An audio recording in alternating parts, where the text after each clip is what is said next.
Bonjour, bienvenue sur le podcast de la Réflexiothèque.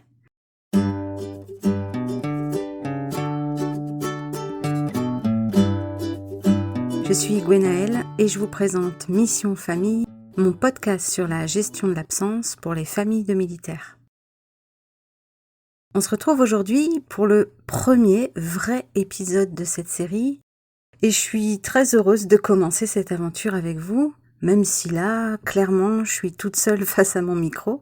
Je suis contente de créer quelque chose pour cette petite communauté que nous représentons, nous, les femmes de militaires. Je me vois comme votre accompagnante de base arrière et ma mission, je la relève comme un défi. Donc, que vous soyez dans votre voiture, dans votre salle de bain ou ailleurs, je vous souhaite la bienvenue. Aujourd'hui, on va rentrer dans le vif du sujet et parler d'un outil de base. Ce sera sans doute un épisode assez long et peut-être le plus long de tout le podcast, mais je ne peux pas me permettre de couper cet épisode en deux parce que ça perdrait en cohérence. Vous allez voir avec moi que découper une mission en étapes, réaliser que chacune de ces étapes se teinte d'émotions particulières et de comportements en réaction parfaitement normaux, ça peut nous apaiser peut-être et nous faire nous sentir moins seuls. Je vais vous parler du cycle émotionnel du déploiement. Son nom original, The Emotional Cycle of Deployment, a été créé en 1987 par Kathleen Vestal Logan. Elle est conférencière et diplômée en ressources humaines. Elle a étudié des compagnes de GI déployées et elle a conceptualisé un outil en remarquant que ces femmes passaient par différentes phases qui s'étalaient de l'annonce de la mission à plusieurs mois après le retour. Cet outil existe sous au moins 2 formes, mais nous, on va se concentrer sur le cycle qui est attaché aux opérations à risque modéré. Cet outil, toujours, s'est révélé être universel, car plusieurs pays se sont rapprochés de cette étude et ont observé le même type de cycle, quelle que soit la nationalité des épouses. On a aussi montré que la durée de la mission impactait peu. Simplement, les phases s'ajustaient en fonction d'elle.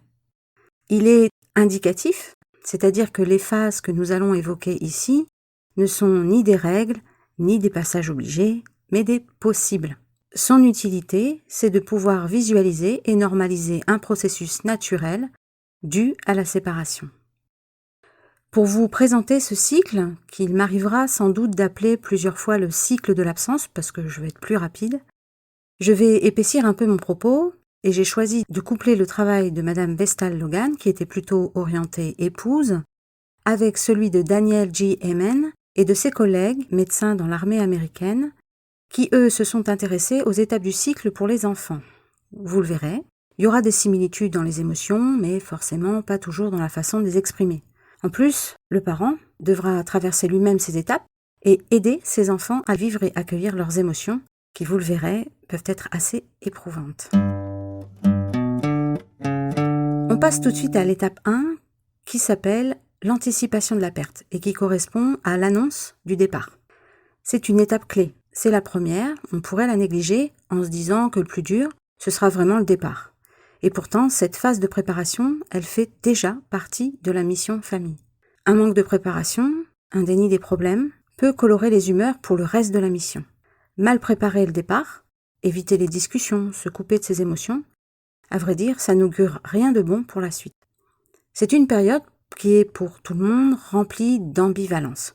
Le couple sait qu'il doit passer du temps ensemble, mais la mission est déjà bien présente, de manière concrète parfois avec des phases de préparation spécifiques, et de manière envahissante avec un gros sac vert au milieu du couloir ou dans la chambre. La mission était-elle prévue? Le militaire part-il rapidement? La date est-elle éloignée? L'enchaînement avec la précédente mission a-t-il permis à la famille de bien reprendre son rythme? Toutes ces questions ont leur importance et impactent le vécu de cette annonce. Chacun appréhende et prend la mesure de ce qui va se jouer. L'intensité des émotions monte et peut générer quelques tensions qui ne vont pas faciliter les rapprochements et le dialogue. Le couple fait un point sur tous les changements de programme à prévoir, les événements que le militaire va manquer et tout paraît déjà difficile à envisager. Une compétition peut alors se mettre en place, rapidement, entre les impératifs de préparation et un besoin collectif de partager du temps ensemble. Vos bébés seront sensibles à vos changements de comportement et à l'ambiance globale de la maison. comme dans n'importe quelle situation. L'anticipation du départ, ce sera difficile pour eux, car ils ne se projettent pas et réagiront à l'absence quand elle sera réelle. Pour les plus jeunes, de 2 à 6 ans, c'est la tristesse et la confusion qui prédominent. Pour les enfants les plus jeunes, l'annonce peut être surprenante. Et si l'enfant traverse la période de la pensée magique, il peut s'imaginer être responsable du départ de son parent et commencer à culpabiliser.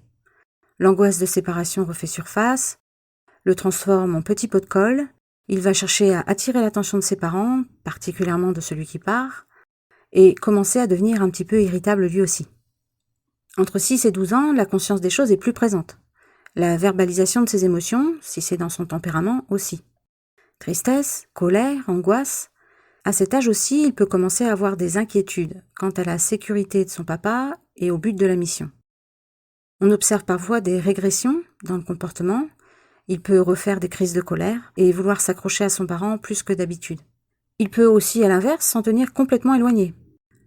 La contradiction est difficile à lever entre son désir de profiter de son parent et de lui faire un peu payer son départ. À l'adolescence, la tristesse peut être là aussi, mais elle va s'exprimer différemment selon encore le tempérament de votre adolescent.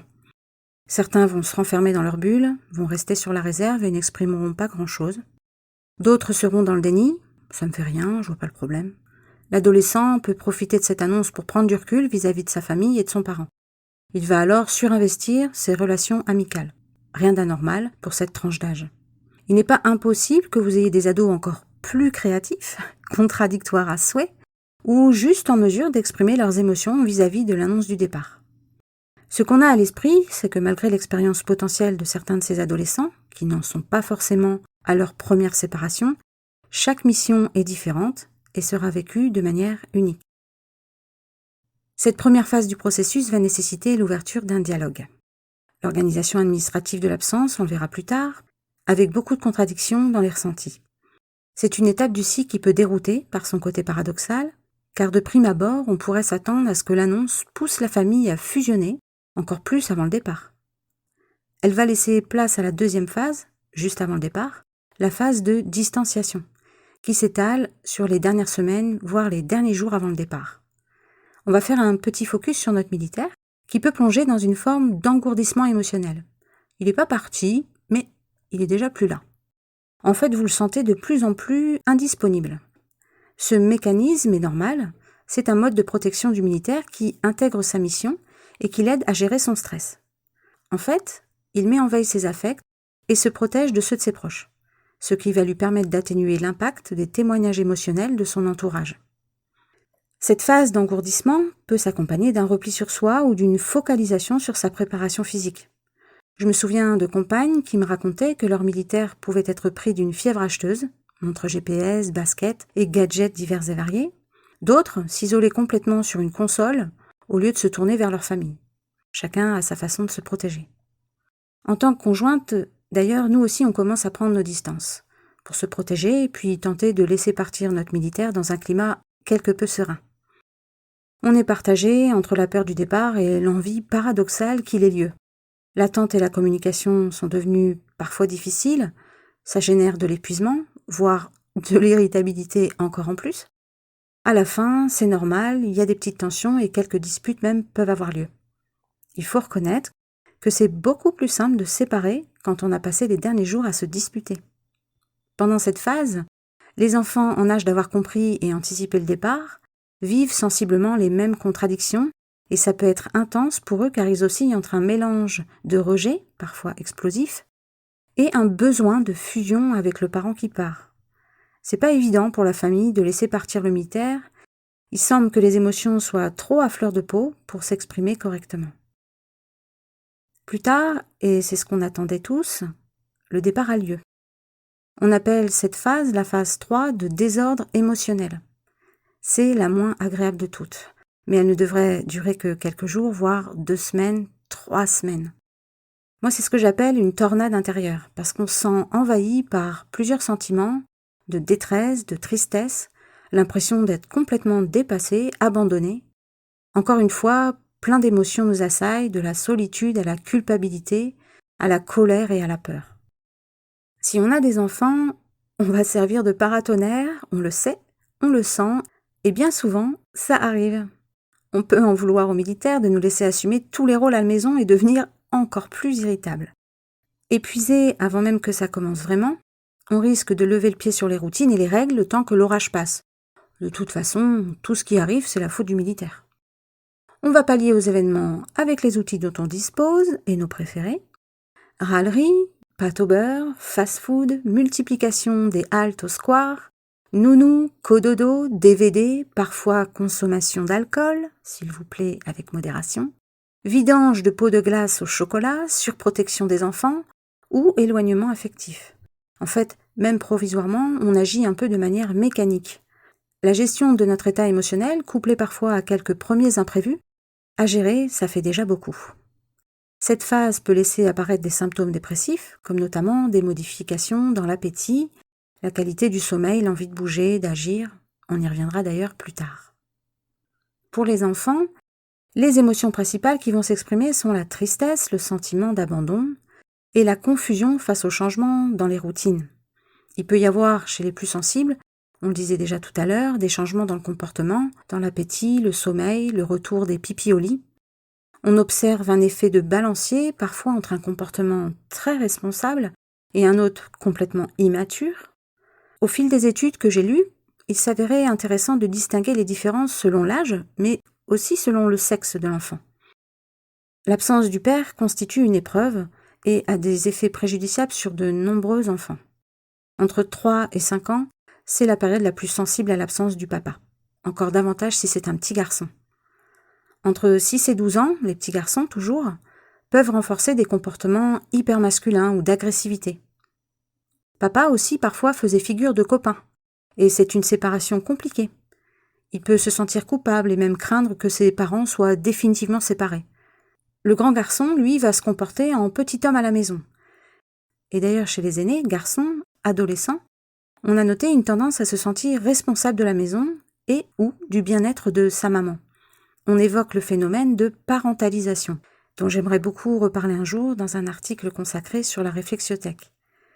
Ce phénomène de parentalisation, on le rencontre dans les familles où des adolescents se voient confier des responsabilités qui débordent du cadre de leur participation normale à la vie à la maison.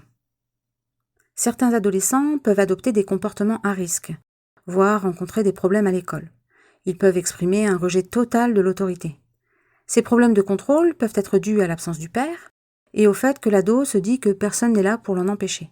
À souligner la très forte probabilité de contagion émotionnelle. L'enfant va être influencé, mimé, voire surjoué le comportement qu'il observe chez le parent qui reste.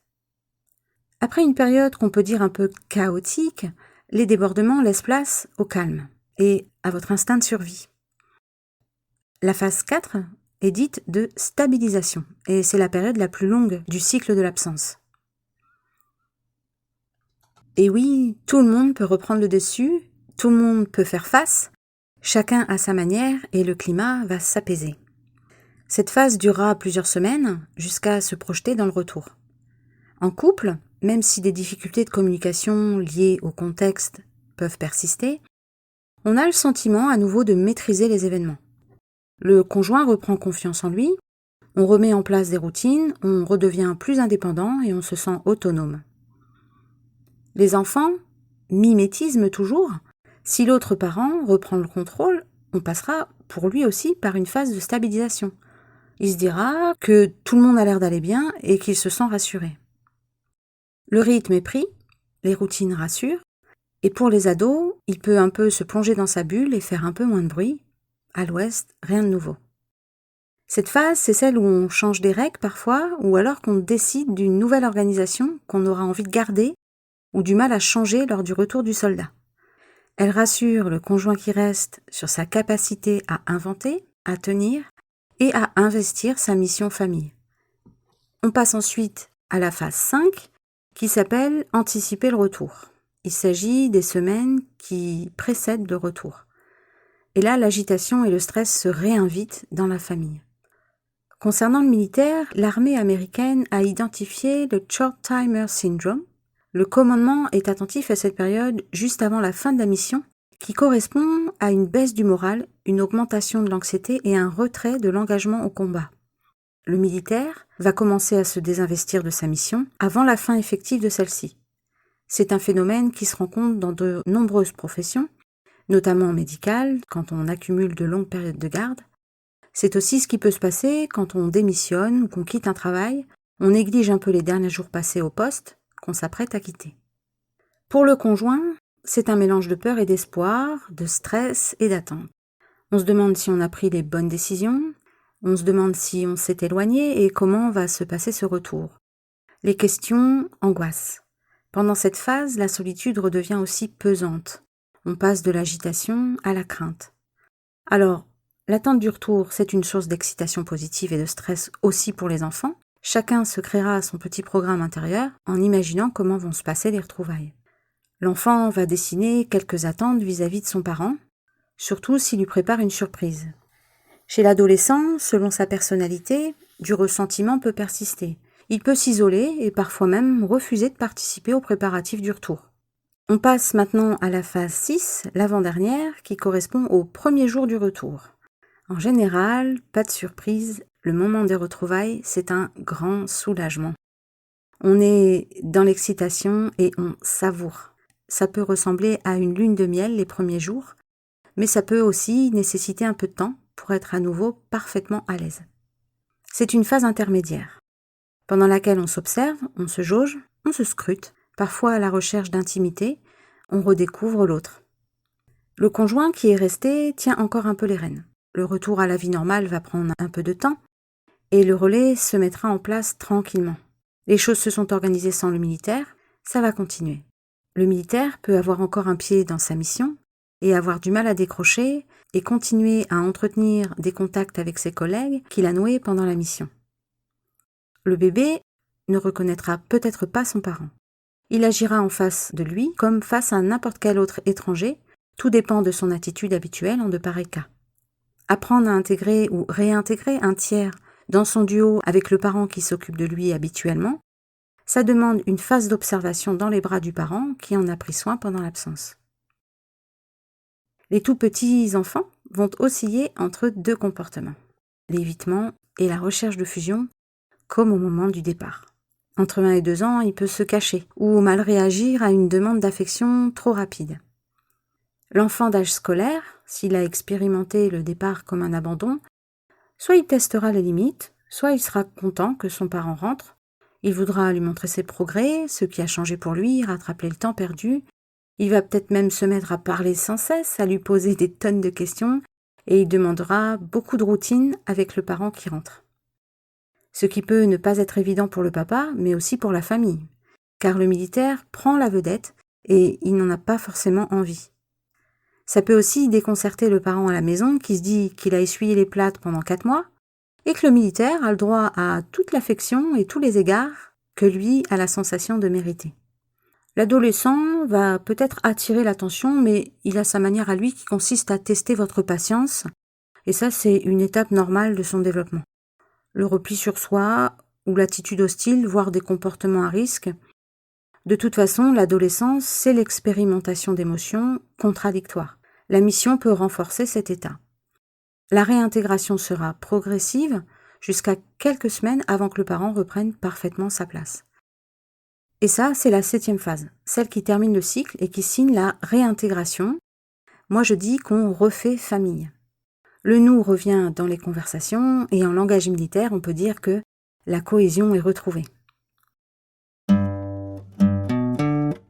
On s'est fait une idée de ce processus. 2 choses sont à retenir à mon sens. D'abord, on le remarque, tout commence par beaucoup de tension, certes, mais c'est une logique due au contexte de la séparation. Ça ne veut rien dire sur votre couple et ça ne veut pas dire que votre famille est trop fragile. Deuxième point, il va être nécessaire, on s'en rend compte, pour chacun de se créer une routine de séparation qui pourra s'adapter aux missions qui nous attendent.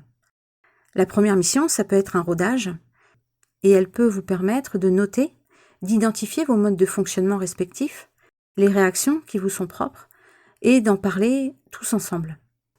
À partir de cette base, de ce qu'on aura observé, On va pouvoir développer ses propres outils et travailler ses forces pour faire face au cycle de séparation et de réunion. Voilà, ce premier épisode prend fin, j'espère qu'il vous aura plu. Je pense que c'est un des épisodes le plus dense que je vous proposerai, mais le cycle du déploiement est selon moi l'outil majeur que tout le monde peut s'approprier simplement. Je ne sais pas pour vous, mais ça m'est apparu rassurant de savoir que notre vécu peut se raconter dans les grandes lignes dans ce genre de support. Je serais ravie de connaître votre ressenti à ce sujet, ou le podcast en général d'ailleurs, via les commentaires sur le site internet. On se retrouve dans quelques jours.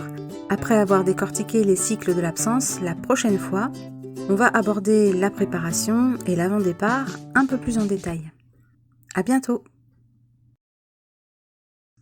Ce podcast vous a été présenté par la Réflexiothèque. L'ensemble de mon podcast est protégé par le Code de la protection intellectuelle.